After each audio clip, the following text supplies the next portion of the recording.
बिस्मिल्लाहिर्रहमानिर्रहीम। एक बादशाह था जिसकी 4 लड़कियां थी।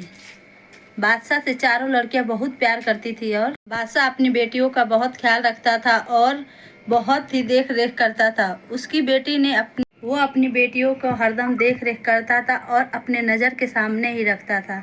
यहाँ तक कि वो अपनी बेटियों को स्कूल और कोई सी पढ़ाई नहीं पढ़ने देता था। कहता था कि वो जब बाहर जाता था तो बाहर से दरवाज़ा बंद कर कर कर जाता था। और उन चारों बहनों को पढ़ाई का बहुत शौक था। वो अपने वालिद से बोले, हम पढ़ना चाहते हैं। वो शहजादी बादशाह से बोलती हैं सब कि मेरे को पढ़ाई करना है। बादशाह ने कहा कि नहीं, मैं तुम लोग को नहीं पढ़ाई करने देना चाहता, क्योंकि मैं तुम लोगों को दूर नहीं भेजना चाहता हूँ। वो बादशाह ने कहा कि उसको दुनिया का बहुत ही खौफ था और बादशाह उन लोगों को कहीं नहीं जाने देता था। बादशाह की शहजादी चारों ने अगर कहीं बाजार या बाहर जाने की बात करती थी तो उसको बिल्कुल अच्छा नहीं लगता था। बादशाह शहजादी से बोला, आप लोगों को जो कुछ चाहिए आप लोग मेरे से बोलो, हम ला कर के सारी चीज़ देंगे। हम नहीं चाहते हैं कि दुनिया वालों की आप लोगों पर नज़र पड़े। हम आप लोगों से दूर नहीं रह पाएंगे। शहजादी बोली, अब्बू जान, आप हम पे से बड़ी शहजादी कहने लगी कि अम्मा के जाने के बाद पापा अब्बा जान ने ही हमें पाला है और पोसा है, इसीलिए हम सभी चारों बहनों का पापा का बात मानना चाहिए। छोटी शहजादी बोली, और दुनिया की नज़रों का तो हम नहीं कुछ कह सकते, लेकिन हम चारों का ईमान और नज़र तो सच्चा है। अब्बा जान को हम पर तो यकीन होना चाहिए। बोला बादशाह कि तुम लोगों पर मुझको भरोसा है, पर दुनिया वालों पे नहीं। दुनिया वालों की मैं नहीं चाहता दुनिया वालों की नज़र लग जाए, इसीलिए मैं तुम सबको बाहर नहीं जाने देता।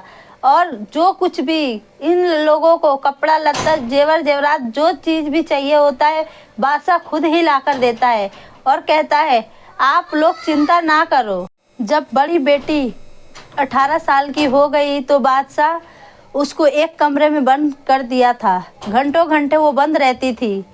शहजादी को बहुत ही बुरा लगता था। शहजादी बहुत रोती गाती थी, लेकिन बादशाह दरवाज़ा नहीं खोलता था।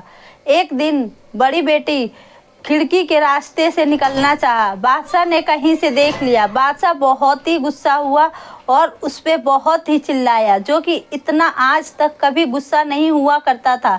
इसलिए वो बादशाह बहुत चिल्लाया और कहा कि हम तुम सबको बाहर नहीं जाने देंगे। वो बादशाह जंगल में शिकार पे गया था। वहीं उसी जंगल में दूसरी मुल्क की शहजादी शिकार पे आई थी। तो वो क्या देखती है कि बादशाह जख्मी हालत में पड़ा हुआ है। शहजादी ने उसको उठाया, पर वो होश में ना आ सका। शहजादी पानी का छींटा मारकर उसको होश में लाई और पूछी, आप कहाँ के रहने वाले हो? बादशाह ने कहा, मैं इस मुल्क का राजा हूँ। शहजादी ने बोला। शहजादी अपने घोड़े पर बादशाह को बैठाया और लेकर आई। लेके महल के सामने आई तो चारों शहजादी घबरा गई और रोने लगी। कहने लगी, अब्बा हुजूर, आपको क्या हो गया है? शहजादी दूसरे मुल्क की शहजादी कहने लगी, तुम लोग कौन हो और इस तरह अंदर से क्यों रो रही हो? शहजादी अंदर का कुंडी खोलती है तो यह चारों बहनें बहुत ही रो रही थी।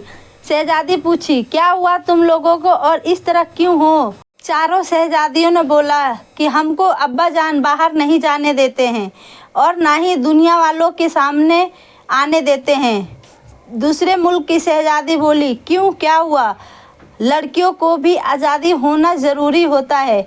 बादशाह ने कहा, मैं नहीं चाहता हूँ कि मेरी लड़कियों को दुनिया वालों की नज़र पड़े।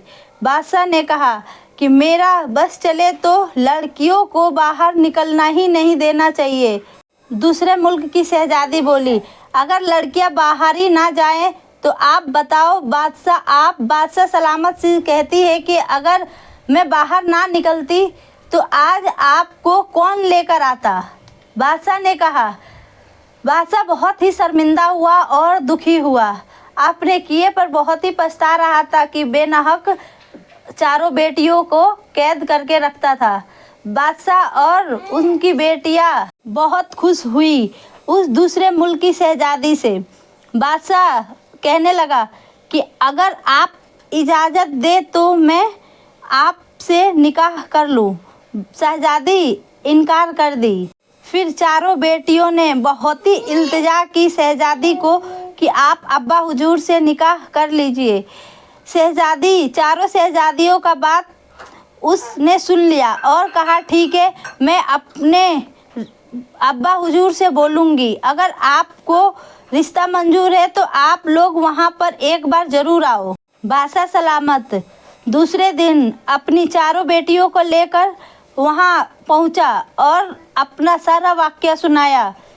दूसरे मुल्क की शहज़ादी का बादशाह कहने लगा, मेरे को ये रिश्ता मंजूर है, लेकिन ये मंजूर नहीं है कि लड़कियों को कैद किया जाए। दूसरे मुल्क का राजा कहने लगा, पहले आप एक एक करके लड़कियों का शादी कर दीजिए, उसके बाद मैं अपनी लड़की का शादी करूँगा।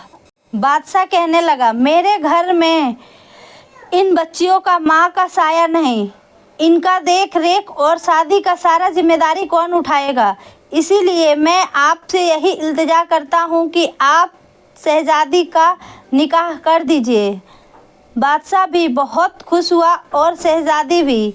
बहुत ही धूमधाम से इन दोनों का निकाह हुआ। जब ये रुखसत होकर अपने ससुराल आई तो अपनी चारों बेटियों को बहुत ही लाड प्यार करती थी और इज्जत भी करती थी।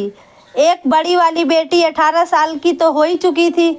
उसने कहीं से दूसरे मुल्क का राजा को देखा और उससे कहा कि आप हमारी शहज़ादी से निकाह करवा दीजिए। राजा ने भी मान लिया।